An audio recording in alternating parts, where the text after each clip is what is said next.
We have a new commentary up. We have Strike Commando. Yeah, and this one works really well since you went in and edited it right. Oh yeah. Well, not that you did it wrong before, but you did an extra special step on this one, so it works perfectly. I did. This one it was so fun. Come on, everybody, let's swap guns. That's a funny movie. Number one, anything with Red Brown in it, you're pretty much guaranteed to have a good time watching it because Reb is just entertaining, just being on screen. He's a big pink toddler. And coming very soon is also a short commentary track we're going to have of the adventures of Teddy Ruxpin. Yeah, that was a weird one too. Yeah, that was weird. Only 42 minutes long, but I mean, it seemed longer when we were watching. It did. So we got that one coming down the pipe. We got a special one coming down the pipe when we can get everything scheduled and set up. Oh yeah. I gotta get that done. I talked to Jess about it. We've kind of figured out what we got to do. We just got to do it. Right. And then we're gonna try it out. We're gonna do a test run with it, and then we've got a big surprise coming down the pipe in a couple of weeks. Yes. So go check out that. Make sure if you're on the Stardust app, you check us out, Nerd Rage Renegades on Stardust. I have a reaction to the trailer of Solo up there. Go check us out. Make sure if you get the app, you download it, you follow us first so we can get credit. That way they know you came there because of us. You can catch us on Twitter at SpaceChief75 and at the Nerd Rage Renegades. Crystal will tell you every place we are every week. The Nerd Rage Renegades are on the air every Wednesday on Podbean, Stitcher, Player FM, iTunes, Google Play, and every Thursday on GamingRebellion.com, Filling the Void Podcast Network, and now iHeartRadio. So we want to thank you all, but for now we're going to hit that spoiler alert and we're going to talk some DC Comics. Spoiler alert! Spoiler alert! The Renegades are about to spoil this week's DC Comics. Alright, DC Comics this week, another big week, another part of Metal coming out this week. Yeah. It's not the final issue, but it's a Dark Knight's tie-in, and it's pretty damn good and weird. It's weird, man. Dark Knight's Rising, The Wild Hunt. Yeah, it seemed to me like it's. I'm guessing that 6 is going to fill in some spots because it seemed to me like everybody's in a different spot than they were when we left off with 5. Yeah, Scott Snyder, Grant Morrison, James Tynion IV, and Joshua Williamson were the writers. Artists Howard Porter, Jorge Jimenez, and Doug Mankey with Jamie Mendoza. Writers on the Razor, Dark Knight's Rising, The Wild Hunt. This book, really interesting. I mean, so many characters in this book. You had, of course, the Dark Knights, led by the Batman Who Laughs. Yeah. Red Tornado, the Metal Men, Detective Chimp, who is I noticed a couple of hints or maybe homages possibly to Crisis in there, and so far throughout this whole Rebirth and Metal and everything event that's going on with Rebirth, I've noticed some like tie-ins to Crisis and some hints at it, and some kind of history repeating itself when we get to the Flash. Rex the dog was in here. I haven't seen Rex in a while. Who helped Detective Chimp in his early days.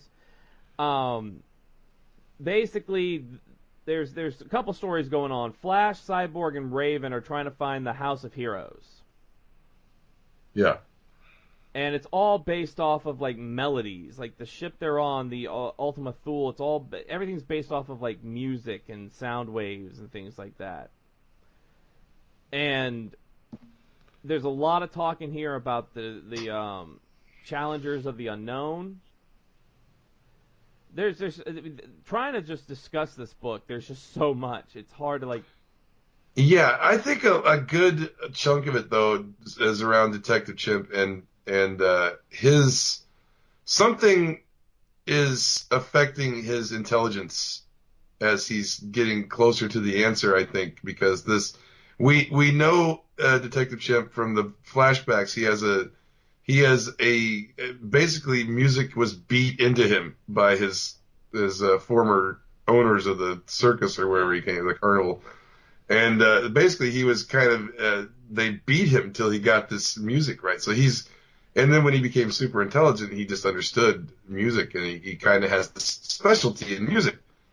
So they've got him with Red Tornado and the Metal Men trying to find the frequency that they need, and something is affecting Detective Chimp and making him get dumber and dumber as the book goes on. So we're not told what that is yet, but I'm assuming that'll be answered in Metal 6. And a big reveal, everything with DC has always been 52, because there are 52 universes. Yeah. But this week, the writers of this book threw a monkey wrench in all of that and say that there is actually a 53rd universe. Yeah, and it's a weird one. It's a weird universe. Are we gonna we've already put up the spoiler, right? Yeah. Can we say what it is? Go ahead. Yeah. The chimpanzee universe. Full of monkeys and chimpanzees as different superheroes. We had a bat chimpanzee, I believe. There's a Superman gorilla. There's an Aquaman chimpanzee. And so really weird and strange. And this, like I said, I thought this was it's gonna heavily depend. Like Detective Chimp is a major piece of this somehow because, like I said, some outside force is affecting him, and clearly the chimpanzee monkey universe, the 53rd universe, directly connects to him somehow. It's gonna heavily lay on Detective Chimp somehow. The part of this, at least part of the solution to the whole thing. And we still got wild cards. Like they even mentioned, don't they say something like Batman and Superman are free? They're still out there somewhere. And there's something to that effect. Like there's still hope as long as some of the Justice League are still out there doing shit. Beautiful artwork in this book. There's so much to digest, and I think that's just because you have 4 fantastic writers writing this one issue with Snyder, Morrison, Tinian, and Williamson. Just all 4 of them are amazing writers, and this is just a huge book to try to digest.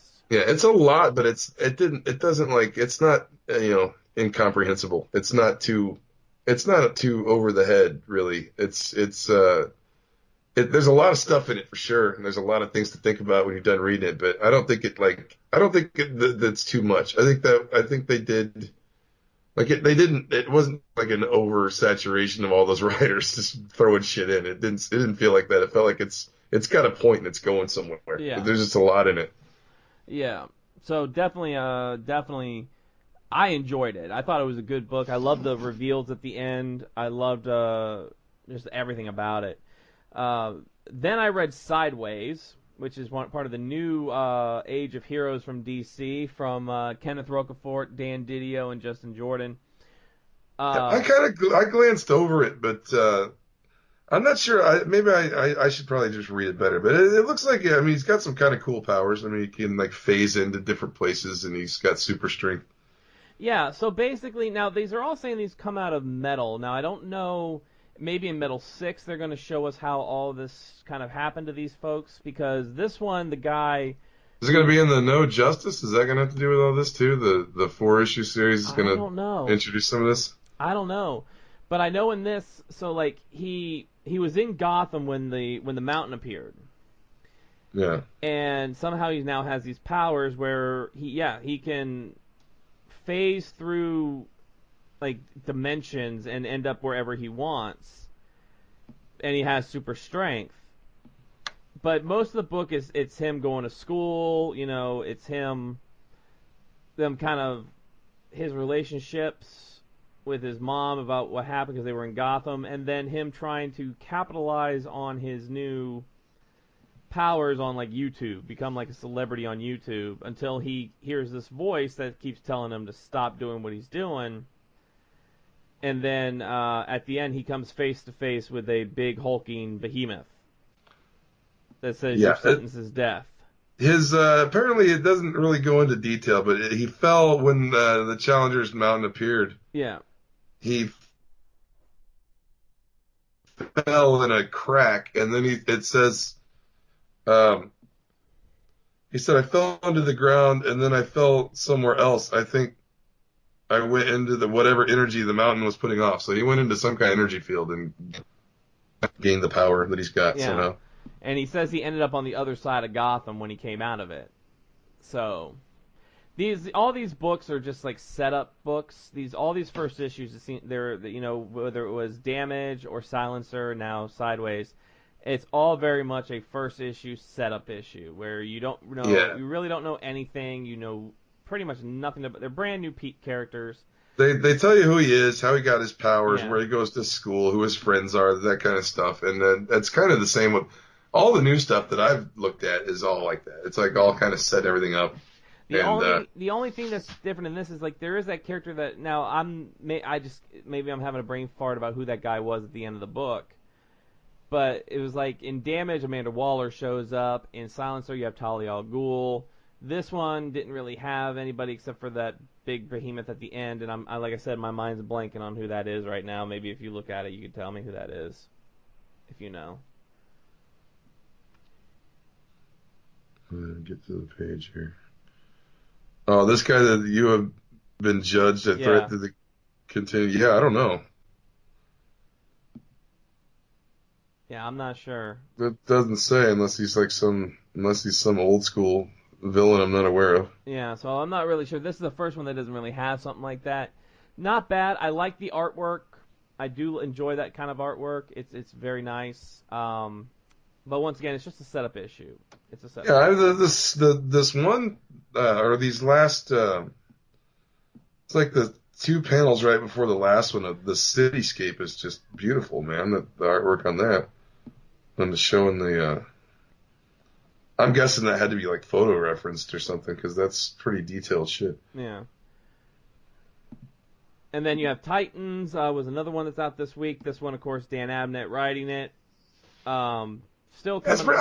I'm kind of following that book off and on a little bit here and there. I read them once in a while. I follow Titans. I've been following that since Rebirth. I do like Abnett taking over Paul Pelletier as pencils on this book. It's following, so basically the Titans were told to disband by the Justice League because of what happened with Donna Troy and Troya from the future. Roy has been out taking down drug lords on his own.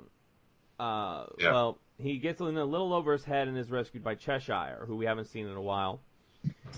And all this stuff kind of starts coming back up, him and Cheshire, old feelings and everything, and Dick and... he blows Donna Troy off. She is talking to him from the Justice League satellite, right. And he kind of says, this is the last time you're going to talk to me because I got to go underground. Yeah. So he kind of cuts off all ties to the rest of the Titans.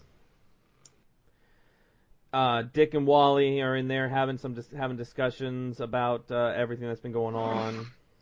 Yeah, and Cheshire and Roy get into the intergang lab, and they take out the guards and they get a sample of this drug. Like this one gang is making a knockoff of this drug by this intergang group, and so they break in to get the original sample of the original drug so that they can find out what it is and who's making it and all that.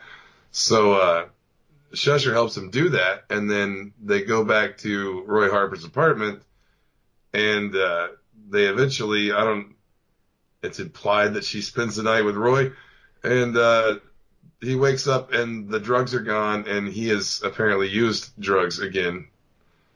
Without his knowledge, or she at least made him think he did. Well, there's a picture before that and a scene before that where they're getting it on. Wow, and she's clawing his back. Now that could be clawing, and they show that she's clawing his back, cutting it. She could be administering something to him through her nails, something like that. Yeah, I will say that the payoff at the end of this was pretty evil, man. She's an evil woman. Yeah. And she, the living brain shows up and everything. I mean, it's one of those. These are like the books where I love reading them, but at the same time they get these little lulls in the story arc sometimes. Apart from like when Titans first started, it was a lot about Wally coming back. Where's Wally been? What's been going? What happened with the time stream? And I thought Titans was really going to be a big key player with the whole Doomsday Clock and Dr. Manhattan thing, and then they just kind of trailed off on